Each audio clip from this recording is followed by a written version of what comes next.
today I'm going to ask many, many questions. The overarching theme of question is, can science be kinder to disabled people? I'm going to spoiler alert, yes. So, who am I? My name's Max, and I have a, drumroll please, larger than average collection of rare diseases. Let's go through the list. Cold urticaria, so I am allergic to cold. I can't breathe outside without a mask. It itches and it makes my face hurt. Fun times. Ehlers-Danlos syndrome, it is a connective tissue disorder, which means my joints dislocate, chronic pain, stretchy skin, etc., etc. Visual snow syndrome, so I see TV static everywhere. I've never seen a plain white piece of paper. I've never seen a plain white wall. And you all look like you're on a badly tuned analog TV. There's other symptoms in there, but that is the main one. Deafblind too, surprise. And I can't even say this one, retrograde cricopharyngeus dysfunction. I can't burp, basically. I don't normally even include this one, but it went viral on TikTok recently. It's a very bizarre experience. I'm a senior research associate, cell biologist, and disability advocate. So disability in the lab is not always easy. It is very hard being a deafblind scientist sometimes. But I think the hardest part was getting my first job. I was unemployed for 3.5 years. It was a painfully long journey. And I got so many job rejections. It was starting to hurt my feelings.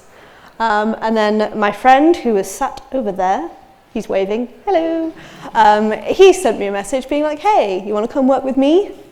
So I did. And then I got my first job in STEM, and I was very quickly realizing that, oh, people don't know how to talk to deaf people here. Awesome. So I sent out a whole company site-wide email being like, hi, it's Deaf Awareness Week. I am your newest deaf employee. Here's how we can communicate a little better than we are, because I promise I'm not ignoring you. I just don't hear you when you stand behind me and whisper. And everybody loved it.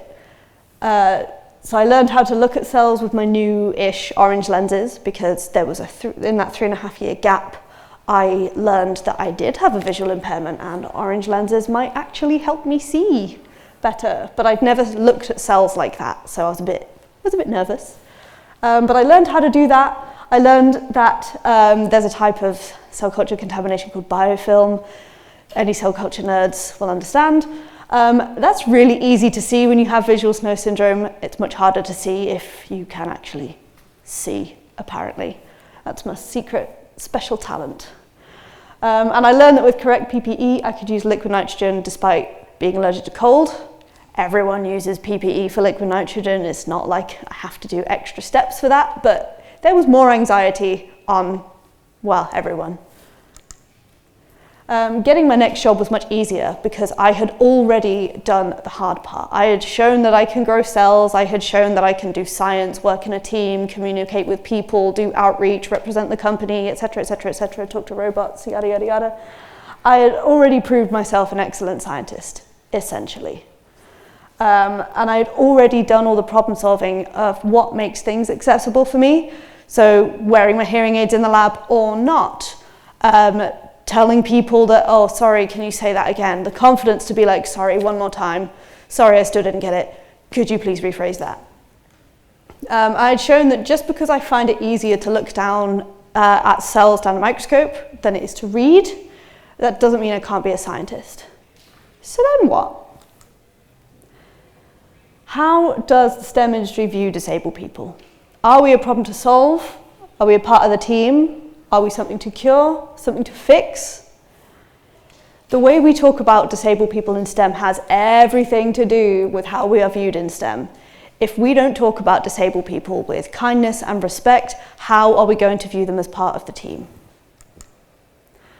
For example, when we're writing grant proposals, and I know why we do this, we have to tug on the heartstrings of the people with the money, otherwise we don't get the money. Because would you invest in something that's like, yeah, it's not really a huge problem, these people are fine, there's no need to research into it. There's no need to look for a cure. Like, everything's fine. It's not likely to give you that investment that you need. So what they do is they find the worst parts of the disease and they showcase them. And I am talking from a place of privilege here where my disabilities are disabling, but I'm still able to come and do stuff like this. There are other disabilities where the symptoms are much objectively worse. People can struggle to leave the house and not get up and stand and talk to people and do all this cool stuff that I do. So me saying that is different to someone who can't leave the house and their opinions about this. But we have to put forward an emotive case. We have to tug on the heartstrings, and we have to make it sound like, oh no, it's terrible. We have to give them their life back. For example, Ehlers-Danlos syndrome, also known as EDS, is a debilitating disease that causes constant, severe pain, neurological symptoms, digestive problems. We must end the suffering now. That is not a kind way to be spoken about. That is not how I want to be viewed. Like, it's fine, but when that's all you think when you look at us, uncomfortable, makes me feel funny, and do a little dance like that because it's more comfortable than standing still and listening to it. So this kind of thinking should stay between the bank and the grant writers. It's not just fundraising either. The media is worse. It is not great to be a disabled person and be written about in the media. For example, this one was written about me in my stint of unemployment, that I was fighting their own Cold War. That's, okay. The Daily Mail also branded me as the scientist who could be killed by cold. And I have actually changed that because they did misgender me, which is a whole other conversation to have. So I just put a gender-neutral scientist in it. They actually called me the man who could be killed by cold, and no. This one isn't about me, but it was described as horrifying snow syndrome or snow globe syndrome by The Sun. I don't need to say more about that. But yeah, please, I beg, stop renaming our diseases for us. Stop making it catchier. Stop making it a more funny term, because people won't be able to get the resources that they need. If they are affected by visual snow syndrome and they see it as snow globe syndrome and they go to their doctor and say, hi, I think I have snow globe syndrome. That doesn't exist. You're actively getting in the way of people seeking help. That ran over, sorry. So if you could try instead to be kind. How would your research improve the life of a person with that condition? Other than just, they wouldn't be disabled anymore, because being disabled is not the worst thing in the world. What would the patient be able to do that they couldn't do before treatment? That is the biggest thing that I want people to address, is what will they actually get back? What will they be able to do? This requires talking to patients, talking to patient groups, actually speaking to people affected by the disease. So with EDS, what would I like to do? I would actually like to be a good runner. I did a little bit of running, and then I did the camera fun run September 2023 and broke my leg, because EDS is a connective tissue disorder and bones, turns out, are connective tissue. Didn't want to learn that the hard way, but I did. So if someone came to me and was like, hey, I'm writing a proposal, I want to cure your EDS, what would you like to do? I was like, oh, I'd like my bones to stay where they belong, so I could go and run, or I could do a bit more like exercise. Quote me on that in 2 years when I'm a couch potato and loving it. What is the impact on quality of life? A lot of people I speak to, if they're like students, especially studying things like pharmacology, biotech, and they're just like, yeah, I want to go into disease research. And I'm like, why? And they're like, cure disease. I'm like, okay, why? What's that going to do? Because the amount of treatments that there are available, that the side effects are worse than the benefit that they give. For example, again, Ehlers-Danlos syndrome. It was back when I was misdiagnosed as fibromyalgia. That's a whole other thing. Misdiagnosis is always bad. Sticking someone with a diagnosis that's just, yeah, unexplained pain, go with that. is not good. So I was diagnosed with fibromyalgia, but it was actually EDS, and I was prescribed a drug called amitriptyline. Amitriptyline is an antidepressant. I can't remember which family it belongs to, which is bad because I'm a pharmacologist. I should know that. It's blue though, which is fun. But yeah, they prescribed me that because it is very good for nerve pain. And I took it. It was great for nerve pain. Fantastic. But what nobody knew is that it is now a known trigger for visual snow syndrome. So I'd had visual snow syndrome my whole life. I'd had it what would probably be described as mildly. After 2-3 years on amitriptyline, I now have what is known as a severe case because nobody knew because rare disease. And also just being sort of mistreated because of a misdiagnosis, that's a whole other talk as well, I think. But they didn't know. So what is the impact on the quality of life of treating one rare disease, especially if you have a second? Have you spoken to patients living with the condition? Have you spoken to their families? Because sometimes families have a different perspective on your rare disease than you do. So I think my parents would want to remove the objective pain itself. I think my dad would be like, I don't want my child to be in pain anymore.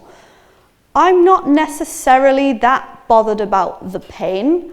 I'm more bothered when I'm playing wheelchair basketball and I throw the ball and my whole arm goes with it and my shoulder pops out. Because yeah, that hurts. But also it's a nightmare to put back in, especially if you've ever done both at the same time. Show of hands? No? Just me? Oh, funny that.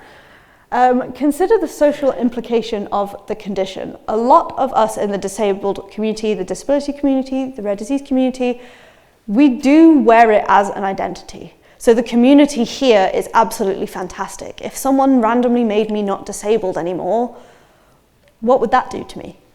Where would I go? Would I still fit in with my peers? Would I still understand their struggles? Would I still feel comfortable giving talks about my lived experience as a perhaps previously disabled person who is totally fine now? I can't imagine a life where I'm not disabled, to be honest. And again, side effects of drugs, side effects of treatments. What is it actually going to do? Have we considered this? Are you here to cure disability because disability is bad? Or do you have a specific problem in mind? So recently you might have seen in the news, there was a case where someone, let's say cured, a small child of being deaf. I'm not going to go into all of the treatment of that. It is very cool. You should go look it up. But it does raise many questions. So I'm going to start with saying I am very, very glad that this family got to choose that this was the right option for them, and it was an accessible option that they managed to achieve and use for their family to improve their quality of life. That's awesome, and I love that. What I didn't like is when everyone afterwards came up to me and was like, oh my God, you're going to be cured. Oh my God, are you going to do the treatment? Oh my God, this is life-changing for you. And I'm like, is it? Is it? Because there's many types of deafness. There's many reasons why you can go deaf. It's also a spectrum, so it's not appropriate for everybody. And I asked them, okay, why are you celebrating? Oh, she's not deaf anymore. Okay, why are you celebrating? Well, you know. No, I don't know. What's wrong with being deaf? Like, why are we celebrating? And it was just because, oh, yeah, well, now no one else has to put in the effort to talk to you. Oh, okay, I'm walking away now. So here are some positives to my specific set of disabilities. I can get my hand all the way to the bottom of a Pringles tube. That's the line right there. I can spot biofilm contamination in cell culture better than anyone I know. I'm going to hold on to that for the rest of my life. I can communicate through closed windows because I can lip read or use sign language, or I know alternative communication techniques like writing on a piece of paper instead of trying to shout through the glass. I can scratch my back by myself because being hypermobile, it's not a problem. I don't get sick as much in the winter because being allergic to cold, I have to wear a mask outside. Otherwise my throat swells up and that's not fun. So with my mask, I'm more protected because I'm not touching things, touching my face. People tend to keep their distance from me because they get scared. Should discourage that, but I kind of like the space. So no one's sneezing on me and breathing up my nose. And the disability community is a wonderful and supportive, I'm supposed to say space, I think. Nope, I just can't read. Sorry, blind, it's fine. The disability community is wonderful and supportive, and I get to feel seen and understood by people who have completely different lived experiences to me, but they also still get it. I get to give talks like this one, and I can shoot hoops while sitting on the floor from wheelchair basketball. That's just a, fun little fact. Would I cure my own disabilities? So, audience participation. Pretend that you don't feel uncomfortable. It's fine. There's no judgment. If I could permanently cure one of my rare diseases, which one would I pick? So, hands up for being allergic to cold, not being able to breathe outside, having to wear a mask all the time, itching, brushing my teeth with warm water. Any takers? Yeah. What about Ehlers-Danlos syndrome, random joint dislocations, chronic pain, tummy aches? Yeah, fair. What was the other one? Being deaf-blind, who thinks I'd change that? Fair. What was the other one I put? Oh yeah, visual snow syndrome in general. TV static, do I want to see a white piece of paper? Am I that bothered? And the one that I can't pronounce, unable to burp. And the answer is, drumroll please, I would like to be able to burp. It does cause massive discomfort when I eat. I can't eat a lot, although my friends are used to making fun of me, and I accept this, it is funny. I eat like a sparrow, I eat little and often. It is ruining my teeth. I have to have an extraction and a root canal within 2 weeks of each other, getting a tooth out on Christmas Eve. Fantastic. And that is all because I can't burp. It gives me a tummy ache, and yes, I do fart more than the average person, just in case you were wondering. And it's just painful. I'd love to be able to drink a Sprite. That viral TikTok challenge where they drink the whole bottle of Sprite and try not to burp is hilarious to me, because I'm just like, oh, it's just my life. Apart from, I don't have the monster escape from my throat. It just sits in there and growls at me. Would I be the one to cure my own rare disease? Now, as far as I'm aware, there's no laws that say I'm not allowed to. There's nothing written that I'm not allowed to. In fact, a lot of people who have suffered from cancer, they go into cancer research, and other disease, they go on that pathway. Companies have their own guidelines. Mine in particular, I have asked, they said, we'll cross that bridge when we come to it, so we'll see. I think it's a really big job. I think it's a big job for anyone curing any rare disease to be like, hello, we are going to research this disease. We're aiming for a cure. That's a big thing to say. You've now got the hopes up of everyone suffering from that disease, everyone living with it, everyone's families, friends. So I don't know that I would take that weight on my shoulders. I have no plans to work on my own rare diseases. That doesn't mean it won't happen. I had no plans to go into nanomedicine, but here I am. That seems to be the end of my PowerPoint. I think I'm a bit early, so I have some time for questions. Hi Max. Hello. Firstly, beautifully articulated Thank you. discussion of this area, and it's something that I'm really, really interested in, also from a lived experience perspective. And I love the way that you've kind of framed it, and obviously the fact that you're talking about positive aspects of conditions. I think sometimes even other people with conditions themselves, that's just not something they can believe. They can kind of get their head around. Very interesting how actually kind of the views of the audience as to what they thought would be a priority was aligned, and yet completely misaligned with what you said. I guess I want to share that I'm someone with CF, and I've actually, for the last 4 years, I've been on cystic fibrosis modulators, which has improved my quality of life and a number of other symptoms to no end. My personal view is I think we should definitely keep on curing rare diseases.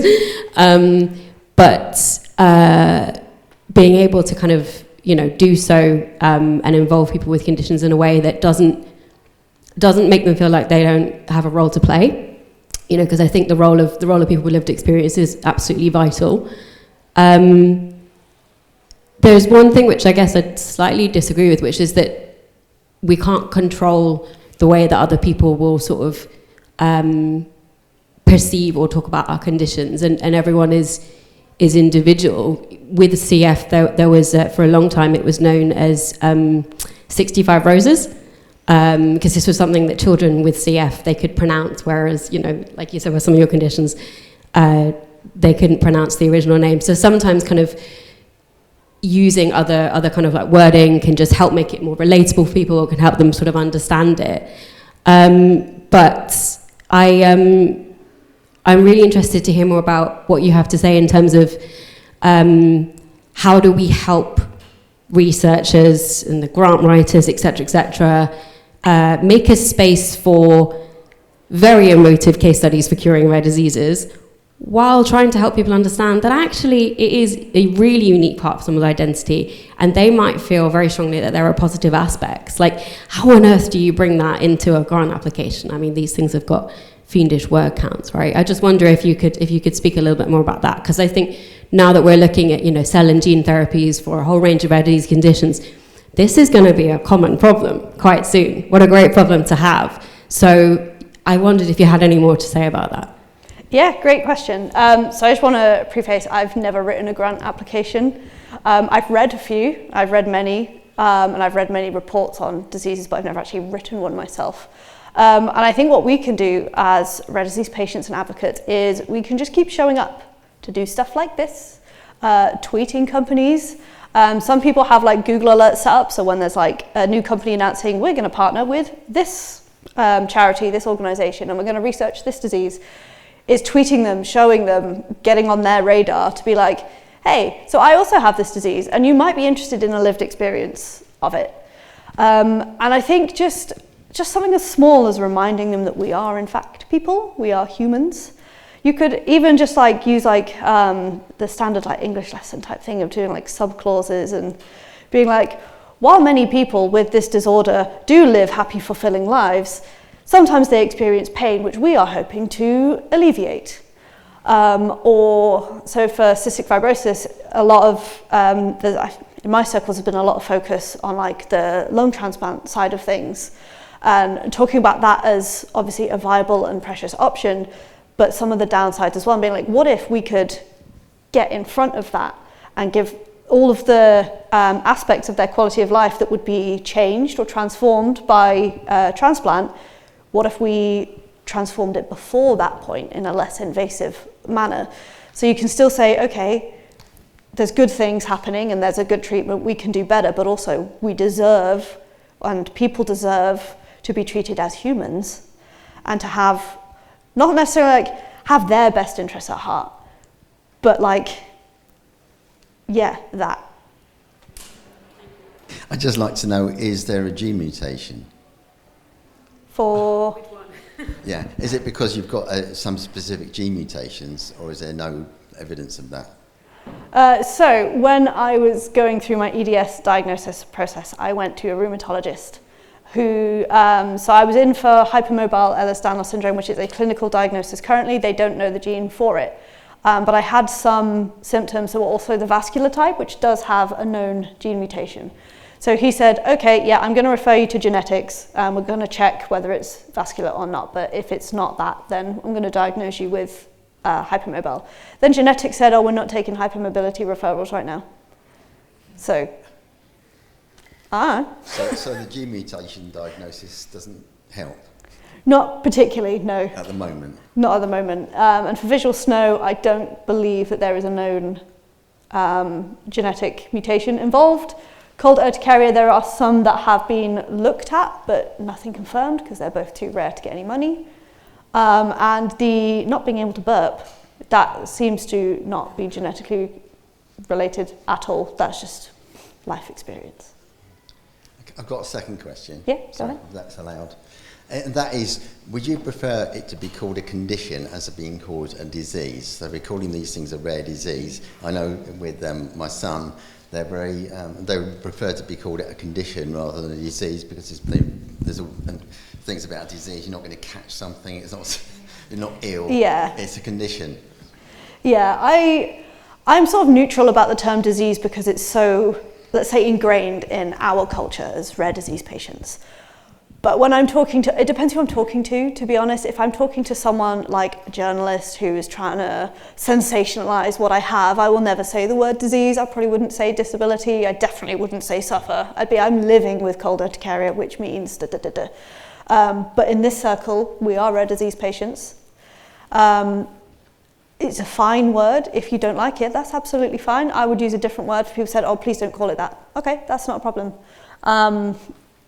I have no set opinion on whether it should or shouldn't be condition or disease. I respect everyone else's opinion regardless of what you'd call it. I do use condition quite a lot though. Hey Max. Hey Alex. Awesome talk. Thank you. You know, as you mentioned earlier, you know, getting into science was one of the hardest things. I mean, obviously you're doing fantastic now, and you know, me giving someone a bit of a kick up the arse to take you seriously was all you really needed to get going. How would you either advise employers, or you know, in terms of industry or academia, but also universities to prepare disabled students for this hurdle that they're going to have to get over in order to be taken seriously? What would your thoughts be on that? So for universities, I would definitely encourage them to stop telling students they're going to walk straight into a job, because they're not. They're going to have to apply for it, and they're going to have to go over hurdles and each other's different privileges. So I fell into the trap of, you'll just walk straight into a job if you get a degree. And I was like, okay. They did a master's, and they're like, oh yeah, with a master's you'll walk straight into a job. That wasn't advice for disabled people like me. So I would just prepare them a bit more, like, you are going to fight a bit harder, and we are here for you. My university now, they do, like, if you're not in full-time employment in a certain amount of time, they will find you something. They will create a role for you. They will get you there. And I think more universities should do that. Employer-wise, just stop being scared of disabilities, because like, it's literally fine. I don't need an extra risk assessment just because I am a disabled person. There's some tasks which, like with the being allergic to cold and working with liquid nitrogen, that one made sense to me. I wasn't going to be like, no, that's ableist. That makes total sense. But just being like, oh, hey, I'm deaf. Oh, we're going to have to fill out a risk assessment for you to be in the office, and it's going to be really in depth and really personal. Anyone who came to the launch yesterday, Lindsay was saying about how she was given a form that was like, she needed like a list of every doctor appointment that she had to go to, every medical visit, everything. And it did not pertain to anything she was trying to do in theatre or on stage. And we need to stop doing that. Just pack it in. But yeah, just be chill. Have a conversation. Don't be scared to have the conversation. Most of the time when someone says the wrong word to me, I just ignore it, because they probably don't mean it. If they continue to do it and they have a mean tone and they start going down like a route of like, oh, we're going to get hurt feelings, I will gently say like, hey, just an FYI, that's not cool.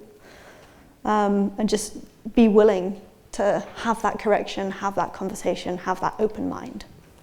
You mentioned about how cold urticaria is so rare that it just kind of that it doesn't get the funding to kind of like to understand it more fully.